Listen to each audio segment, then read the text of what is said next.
We welcome you all to this Eaglebrook School Baccalaureate Service, in which we invite you to join in honoring Eaglebrook's class of 2023. Please remain standing for the invocation, the opening hymn, Amazing Grace, and for our first reading, which we will read responsibly, led by Harry Kim, the elected president of next year's student body.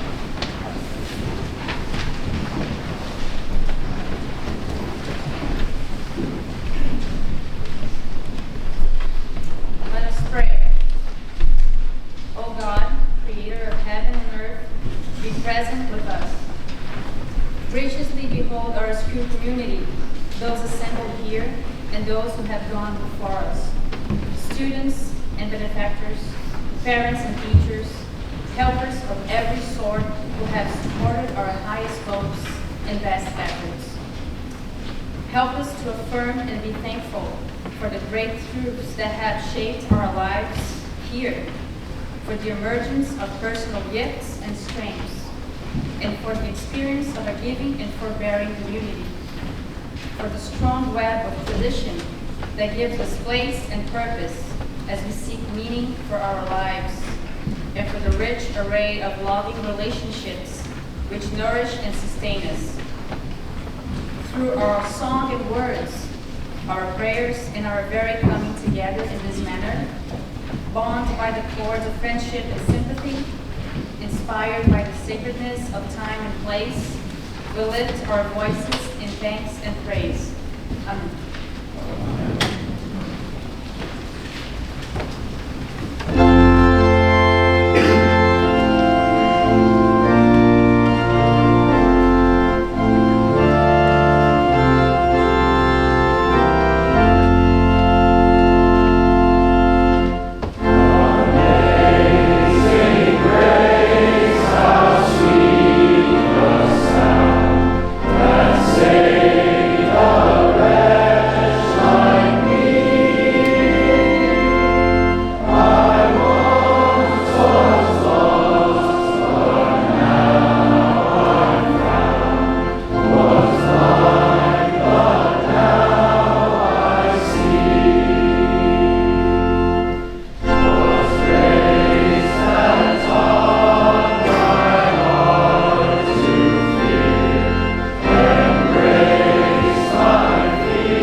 Please join me in the responsive reading of Psalm 121. I will lift up mine eyes unto the hills. From whence cometh my help?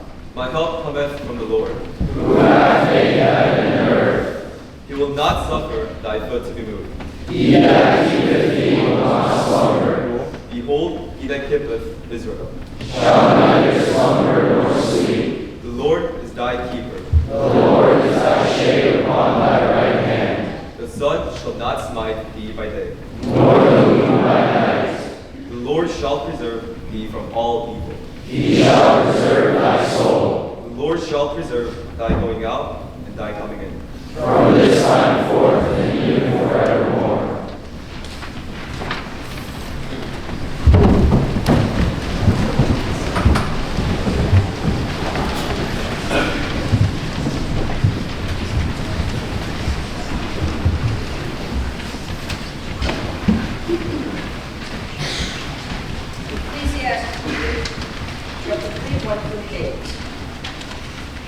everything there is a season and a time for every purpose under the heaven. A time to be born and a time to die. A time to plant and a time to pluck up that which is planted. A time to kill and a time to heal. A time to break down and a time to dance. A time to cast away stones and a time to gather stones together. A time to embrace and a time to refrain from embracing. A time to get and a time to lose. A time to keep and a time to cast away. A time to rend and a time to sow. A time to keep silence and a time to speak. A time to love and a time to hate. A time of war and a time of peace.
15, 11 to 32. Then Jesus said, there was a man who had 2 sons. The younger of them said to his father, Father, give me the share of the wealth that will belong to me. So he divided his assets between them. A few days later, the younger son gathered all he had and traveled to a distant region. And there he squandered his wealth in dissolute living. When he had spent everything, a severe famine took place throughout the region, and he began to be in need. So he went and hired himself out to one of the citizens of that region, who sent him to his fields to feed the pigs.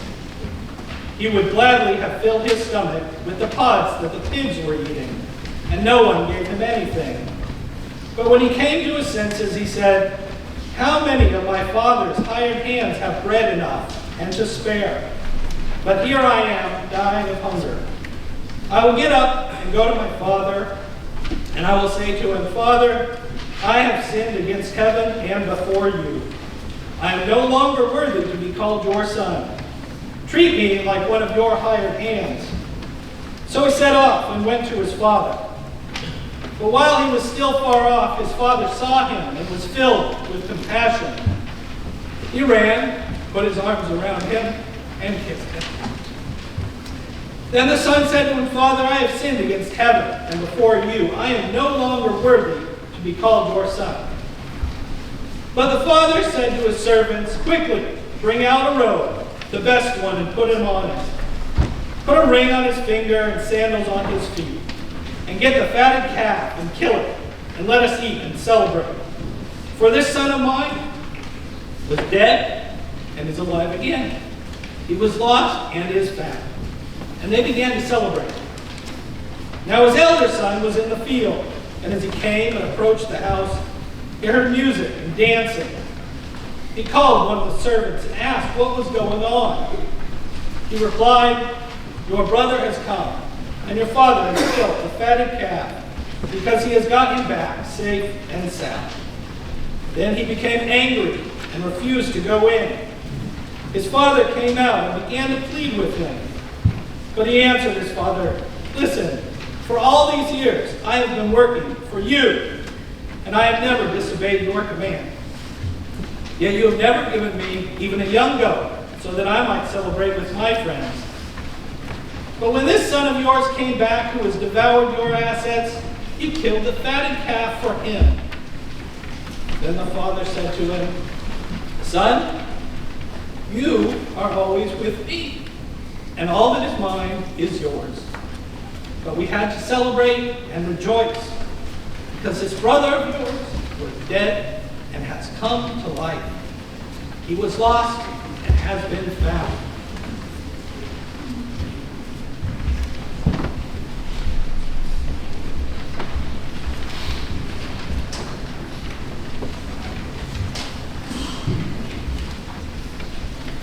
Dr. Hugh is a familiar face around campus.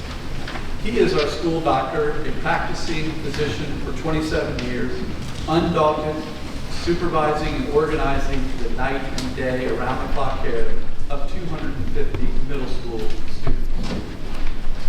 Think back over the years, your trip to the health center, your talk with the counselors, the warm welcome, the professional attention. Dr. Hugh created the systems that provide you with so much care and warmth. School visits totaled thousands and thousands by the end of the year. He gave us the confidence to open school during the pandemic. For his guidance, we are grateful. Each week, he finds time to be one of your biggest fans. On the sidelines, cheering for soccer in the fall, basketball in the winter, and in the spring, baseball. You know him as Michael's dad. And this afternoon, Dr. Wayne Hugh is our baccalaureate speaker. Dr. Hugh.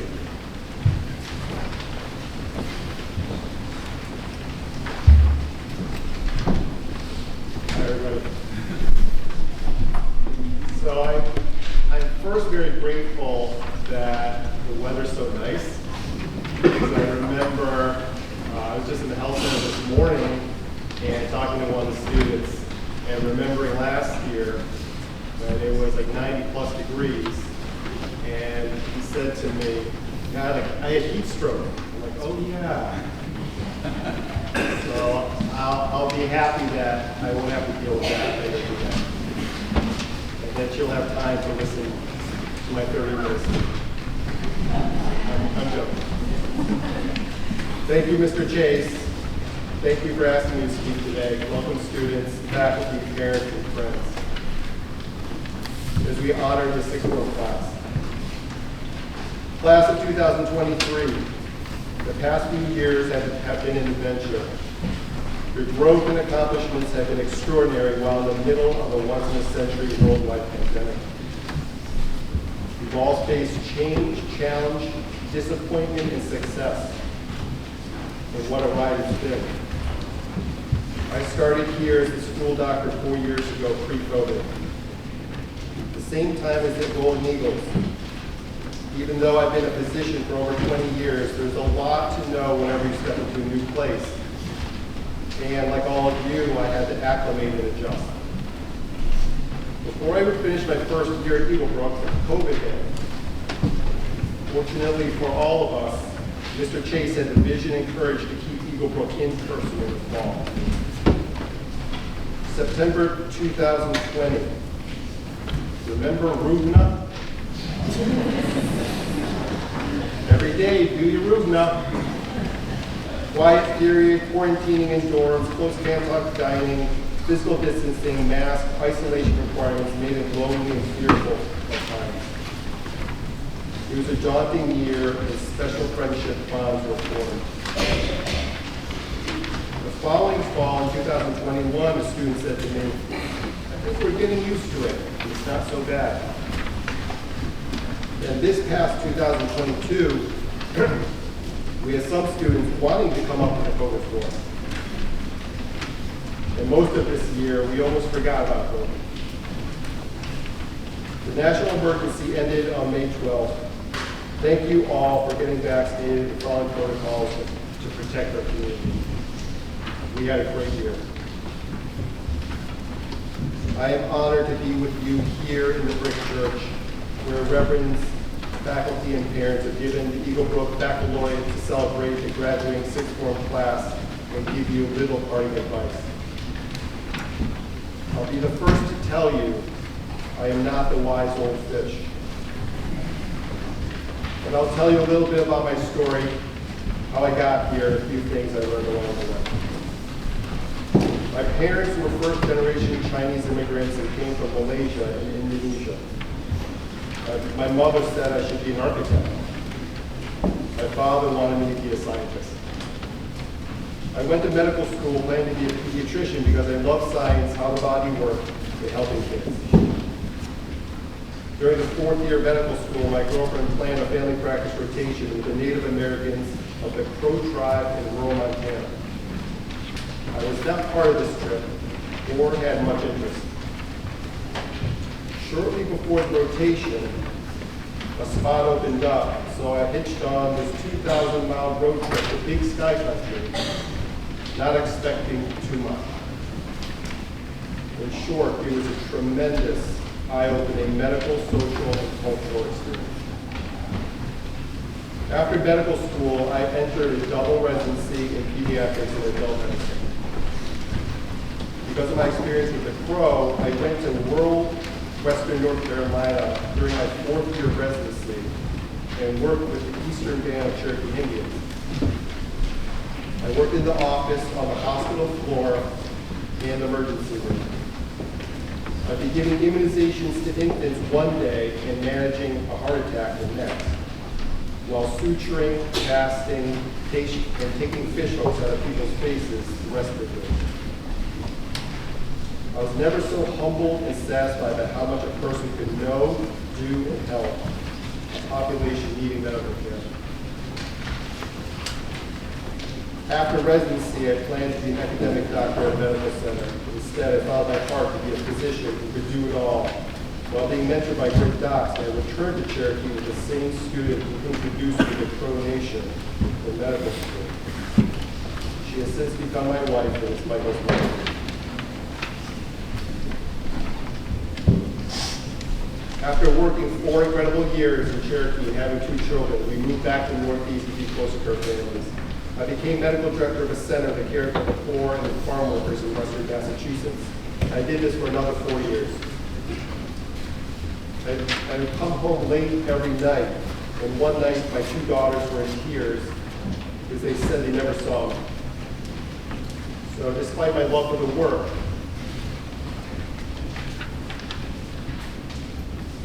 when Michael was born, I changed position to be a pediatric and adult hospital specialist, a hospitalist. And I found a new passion and loved it. I took care of newborns, children, and adults who were sick enough to be admitted to the hospital. Then, out of the blue, a colleague and former Deerfield Academy school doctor asked me to check out Eaglebrook, as they needed a physician. And the rest is history.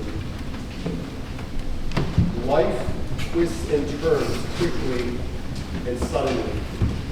Although you may have plans, my first tip is don't worry if you've been diverted off your original course.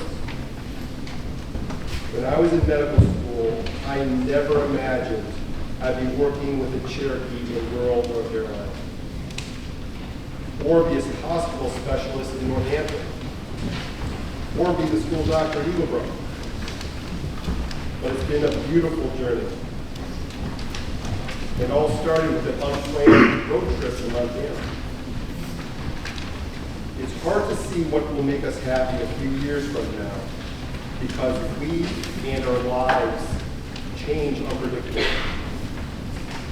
So when you look ahead, plan, but also plan to recalibrate often. Be open to new ideas and opportunities, experiment, and take it as it goes.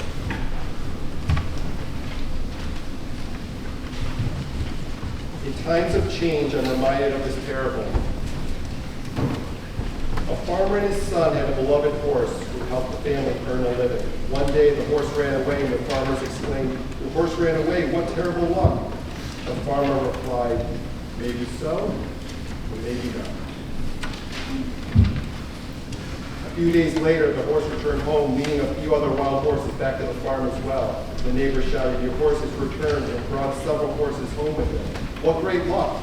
The farmer replied, "Maybe so, maybe not." Later that week, the farmer's son tried to ride one of the horses, and she threw him to the ground, breaking his leg. The neighbor cried, "Your son has broke his leg." "What terrible luck!" The farmer replied, "Maybe so, and maybe not." A few weeks later, soldiers from the National Army marched through town, recruiting all the boys for the army. They did not take the farmer's son, because he had broken his leg. The neighbor shouted, "Your boy is spared, what tremendous luck!" To which the farmer replied, "Maybe so, maybe not." At the health center, I see you when there's a problem, or terrible luck. So I often see a bit of angst, a bone fracture, or a muscle sprain that results in missed gains causes anguish. Getting an unexpected grade on a test or having conflict with a roommate can cause similar distress. May it be a fracture, a poor grade, argument, or COVID, at Eaglebrook, you've experienced change and adversity. And as some of your assemblies have reflected, overcoming difficult times tested you and were transformative. Whether it be adjusting to life at Eaglebrook from another country, missing home or a loved one, trying to get more playing time at varsity hockey, becoming the running back on football teams, recovering from a broken clavicle or ankle, reading sheet music, being vertically challenged, improving in golf, lacrosse, swimming, cello, or art. When you think, what terrible luck, my second tip is remember the farmer. Don't get too upset at the current moment. Accept, learn, and grow. Better days are likely ahead, and time will tell the whole story. In the words of Epictetus, it's not what happens to you, but how you react to it that matters. My final tip is find things you love, really love. Many students go into medicine thinking they'd like to work with children and would like pediatrics. In medical school, you find out that pediatrics is usually not the smiling, happy children. Pediatrics usually involves sick, grumpy children. Of course, now you know. Not only that, you're dealing mainly with parents. If you love pediatrics, you love working with the kids so much. You deal with their sneezing in your face, crying, and anxious parents. And you do love talking to the parents and letting them know that their children need to fine. To find that crazy love, you must work at it. You need to try a lot of stuff.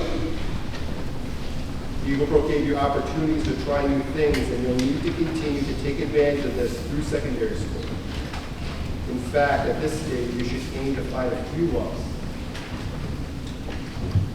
Being curious is a habit. Liking something is a choice. Whether you're good at it will factor in, but it's a separate issue. Don't let it be discourage you from liking or pursuing a subject. Engage in all your classes in secondary school and find something interesting in all.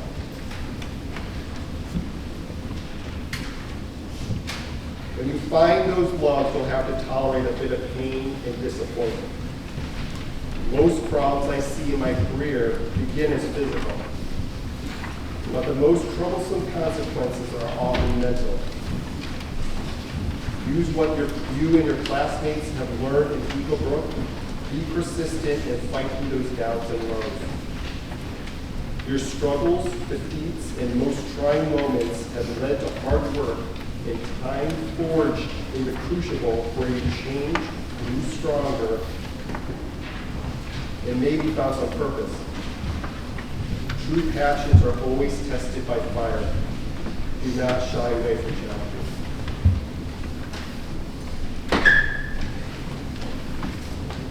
Class of 2023.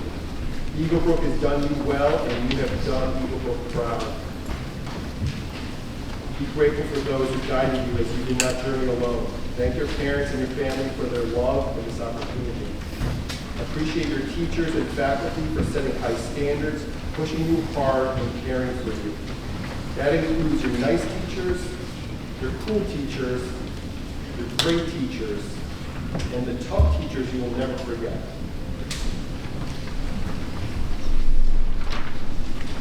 Be grateful for the joy they inspired and the lessons they taught. They've all made you better and stronger in class, on stage, and in life. Appreciate your classmates through the years. You've all shaped each other's lives.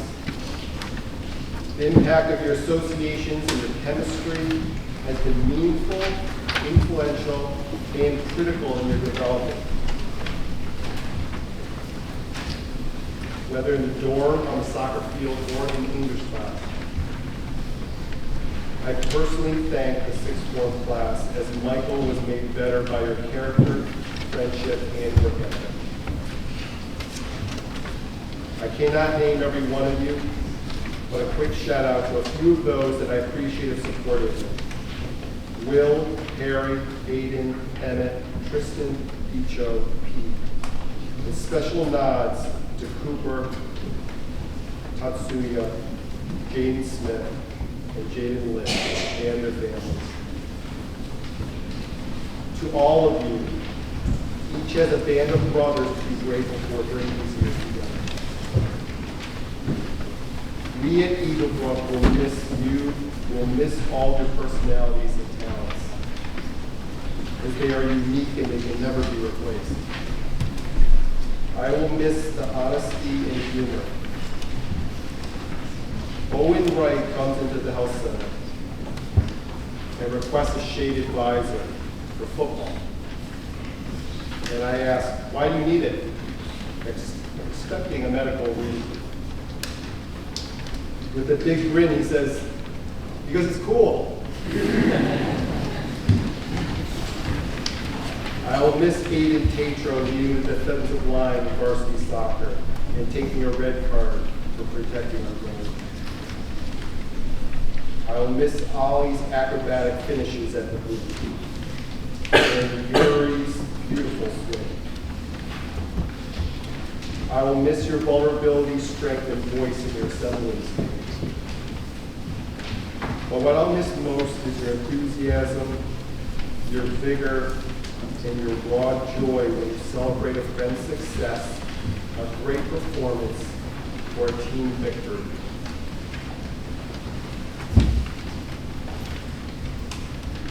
The road of life can be unpredictable and winding, and will no doubt have a few potholes, and send you off into some off-the-beaten path.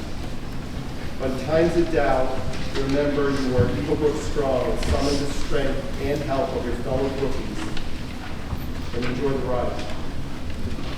Honestly, you made it through these last few years, you can make it through anything. With adversity, what terrible luck. Remember the farmer. Maybe so, maybe not. In times of success, celebrate and be humble.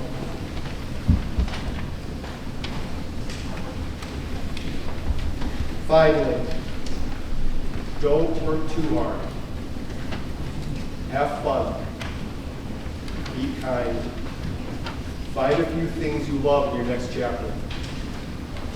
Savor this last week, and we can't wait to see what you'll all do next. We will miss you guys. Thank you.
2023.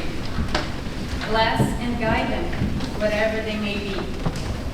Strengthen them when they stand. Comfort them when they are discouraged or sorrowful, and raise them up if they fall. Give them courage to face their challenges and humility when sharing their strengths. Guide them to be just and generous contributors in their communities. Help them to become faithful stewards of the gifts of our planet, to learn to marshal its resources wisely. Grant them the determination of the tide, the patience of the mountains, and hearts open like the sky above. May they find peace and fellowship wherever their travels take them. May they seek to serve others with the activity of their hands, minds, and hearts, and may they understand the place of divine and human love in all that they do and in all that they are. This we ask earnestly and fervently in your name with grateful and loving hearts.